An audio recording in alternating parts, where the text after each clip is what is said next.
Welcome back in, Triple Play Sports Radio. Jordan King filling in for Robert here today, and talking about the NCAA tournament and a good selection show yesterday. Had some questions about how the net would be used, kind of got some clarity on that. Joining me right now from the Tulsa World, Mark Cooper. And Mark, thanks for taking out a few minutes to join me. Yeah, absolutely. Excited for this week. It's always this week of the year for me.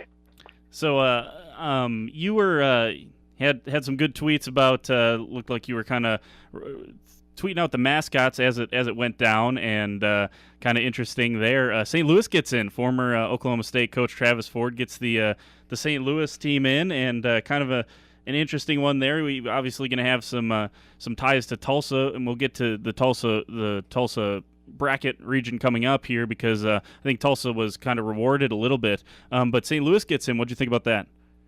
Yeah, I thought that was pretty exciting for Travis Ford, and he took over a program that was kind of on some down times, and they were picked to win the Atlantic 10 in the preseason this year. Sort of had some struggles throughout the year, had some attrition. Maybe not quite as similar to OSU, but they lost a few guys, some transfers. Ended up 6th in their conference, and then went on to win 4 games in 4 days. I watched their semifinal win, and I watched their championship game yesterday when they beat St. Bonaventure by 2. The thing that struck me about their tournament run, not only did they go 4 wins in 4 days, they were either tied or trailed at halftime in all 4 of those games. So 4 consecutive come-from-behind wins for that program. I know Phil Forte is on staff there as a GA. There's a couple guys who were kind of video coordinators or different members of Travis Ford's staff who also worked at OSU. And so it's kind of cool to see those guys get rewarded, 3 years almost to the day after they were fired from OSU, and it'll be an interesting draw for them against Virginia Tech. I don't think that they certainly aren't one of the trendy upset picks, because I don't think they have a star player or anything like that. But the way they played this past weekend, they showed that they can handle the tournament life. One more before we get to Tulsa. One more of the little guys, quote unquote, that was rewarded for a really good resume was Belmont, and just talked about them, and they're obviously one of the last 4 in, so they have to play a playing game. UNC Greensboro left out. I was making the case right before I had you on here that maybe they should have been in. 6 losses, only 2 quadrant one losses on their resume, and looked like they had a really good resume compared to, say, an Arizona State or St. John's, but it looked like the net ranking was kind of thrown out a little bit. Yeah, I would have liked to see UNC Greensboro in as well, and it's tough. I understand why the last 10 games or the last 12 games isn't a criteria anymore, like it used to be, I think, a few years ago. But it's one of those deals where, I was looking at St. John's. They lost 5 of their final 7 games, and they really struggled over the final month of the season. They don't look like an NCAA tournament team right now, and their resume certainly has holes. They went 8-10 in the Big East. I probably would have liked to see UNC Greensboro, especially in that play-in game scenario, kind of get a chance to play their way in. I think it would be kind of unique and a good way to do the play-in scenario for me. Take 2 mid-majors and take 2 power conference teams and play a mid-major against a power conference team every year and see who can prove themselves and get themselves into the tournament. I would love if they could structure it that way. And you mentioned Belmont. No shame for them in losing to Murray State in their conference championship. That deserved to be a 2-bid league with John Morant and Murray State. And Belmont's got a guy who's an NBA-type player named Dylan Windler, who I don't think clearly nearly not as many people know about him as they do about Morant, but he's a 6'8" guy who shoots, I think, 42% from 3-point range, and Belmont won 14 games in a row before they lost to Murray State in their conference title game. So I kind of think that they have a chance to beat Temple, and then they play a Maryland team that struggled a little bit too, and then LSU obviously has so many distractions. Belmont's a team that wouldn't surprise me if they could play their way to at least the second game of the first weekend, if not further. Yeah, you mentioned Murray State, too, and obviously John Morant. That's going to be an interesting matchup with Marcus Howard of Marquette. I'm a Wisconsin guy, so I'm not a Marquette fan at all. So Marquette, another one of those teams that, kind of benefited from that, throwing out late season. I think they lost 5 of their last 6 or something like that. So Marquette, kind of a team scuffling down the stretch. They'll probably be a popular upset, especially with the talent and the highlight reel of John Morant. Yeah, that game's going to be awesome because Marcus Howard could go score 50 points, and John Morant could go get you 30 points and 13 assists, and so I'm real. That's as good of a player versus player matchup as I think you can have in the first round.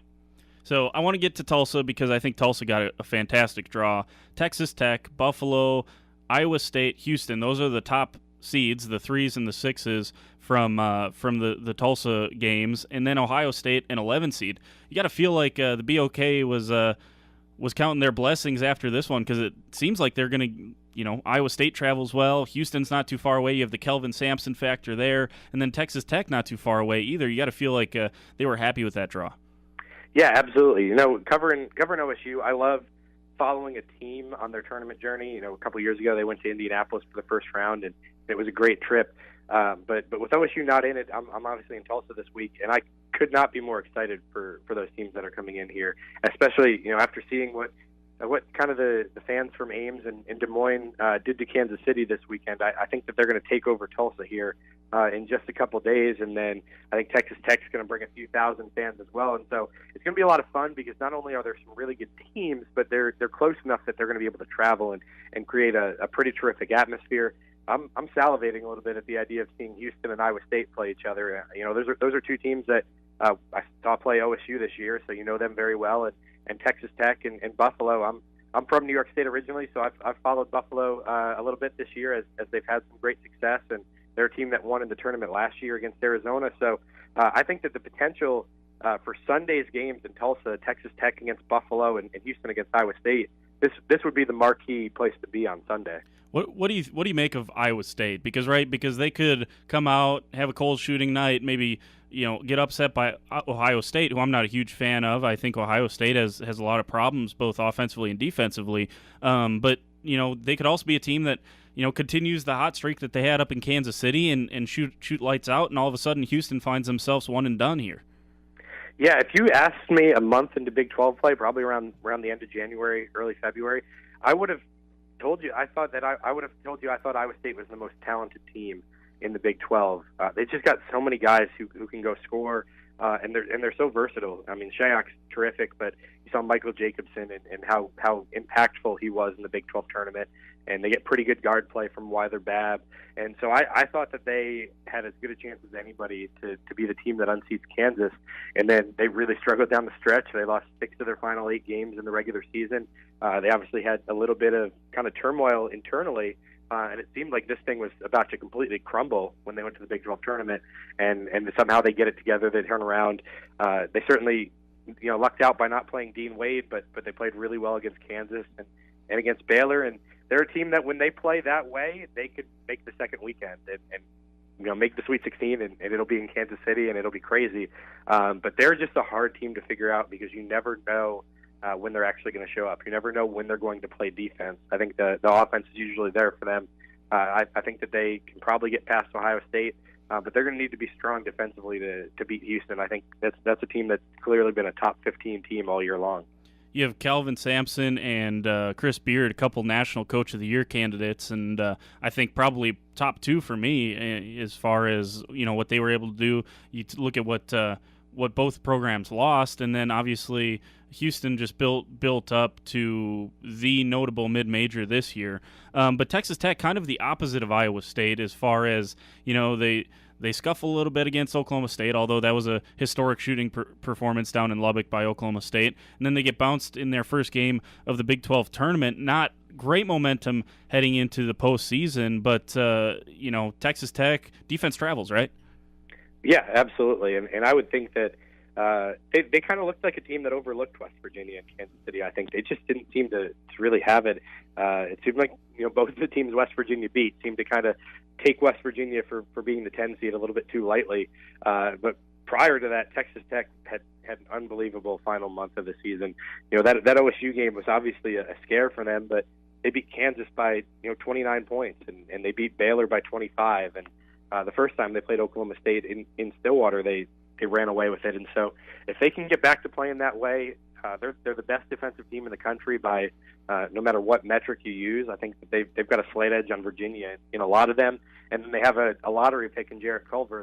That's a really good combination. I've talked to some people, as we talked about which Big 12 teams have a chance to go the farthest, and a couple people have brought up to me the one thing that scares you about Texas Tech in terms of them not advancing very far is they don't really have a true point guard. I think that's one thing that can sort of hurt them. Moretti and Mooney are their guards, but I don't think you look at either of those guys and say that's a point guard who can take over a game down the stretch. And it's kind of the cliche that the guards win in March as much as defense does too. And so that's one thing that I'm interested to see is if Texas Tech gets into a matchup against a team that has a really good point guard if they struggle a little bit.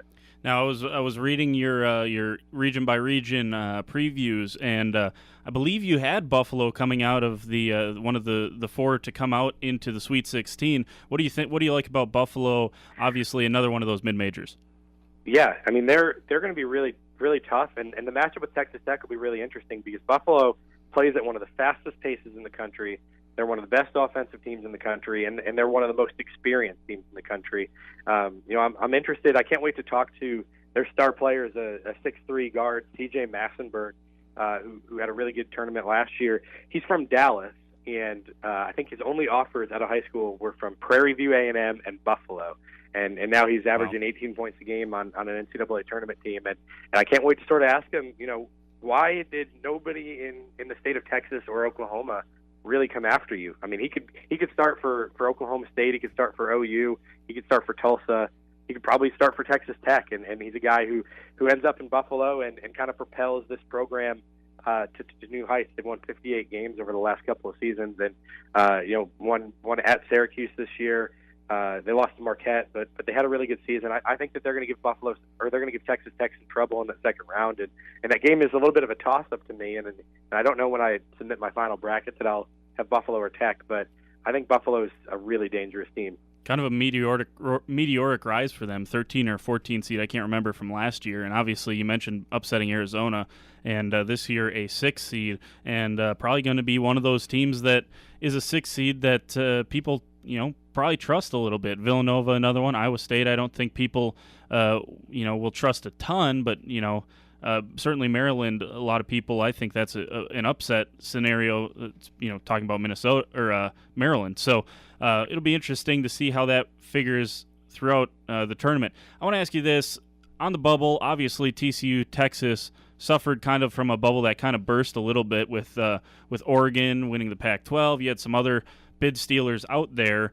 When you look at TCU, did you see a tournament team down the stretch? No, I mean they didn't play very well to finish the season, and it's hard for me to see a team that goes 7-11, and I know Oklahoma struggled too, and they went 7-11. But the difference between OU and Texas and TCU, those are three teams that were on the bubble with losing records in conferences.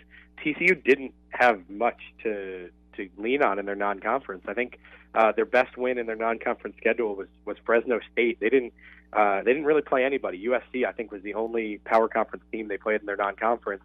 And so when you do that and you come out of your non-conference schedule 11-1, but with no big wins, you can't afford to go 7-11 in conference play. It's honestly very similar to me to what happened to Oklahoma State last year, in that they finished the year strong in conference play, but they were still 8-10. And they just didn't have the non-conference win sort of lean on. I think TCU's resume, in a lot of ways, is similar to what we saw with OSU a year ago. I think the committee has been pretty consistent with saying if you're one of those last 3 or 4 teams, we're going to look at your non-conference and see what you did there. I think that's what TCU and North Carolina State probably both learned that lesson a little bit this year, where I know Arizona State beat Kansas in the non-conference and played a couple teams. And so I bet you I think that's probably what Arizona State, that's probably where they got the edge over teams like TCU and North Carolina State.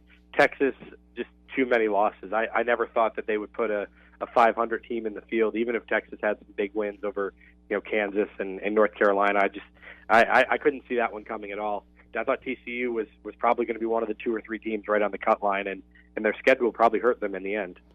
So I finish it out with this. I mentioned I'm a Wisconsin fan. You had Wisconsin, one of the 4 advancing to the Sweet 16 out of the South, and obviously a second round matchup potentially with Kansas State. And I'll tell you what, that could be a game that ends up being 35-34 when it's all said and done. A couple of really good defensive teams that don't really light it up offensively outside of like a guy like Barry Brown.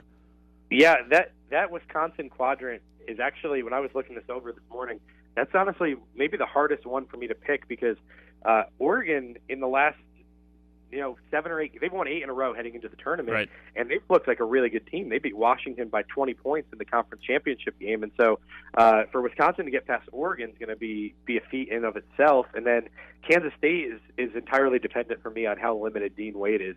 If he's back and he's healthy, I think they have a chance to start to take form and their experience, and they can get hot and maybe get past Wisconsin. But if Dean Wade isn't 100%, we saw it in the Big 12 tournament. Kansas State just isn't quite the team that they were throughout most of Big 12 play.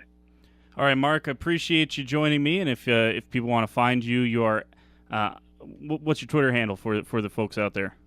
It's Mark_Cooper Jr. There you go. Mark_Cooper Jr. Appreciate it, Mark. Always good to talk to you, and I'm sure you will see some good basketball there on Friday and Sunday in Tulsa.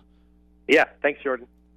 There you go, Mark Cooper from the Tulsa World, and he does great work for the Tulsa World, and appreciate him taking out a few minutes to talk about what was, a really good draw for Tulsa.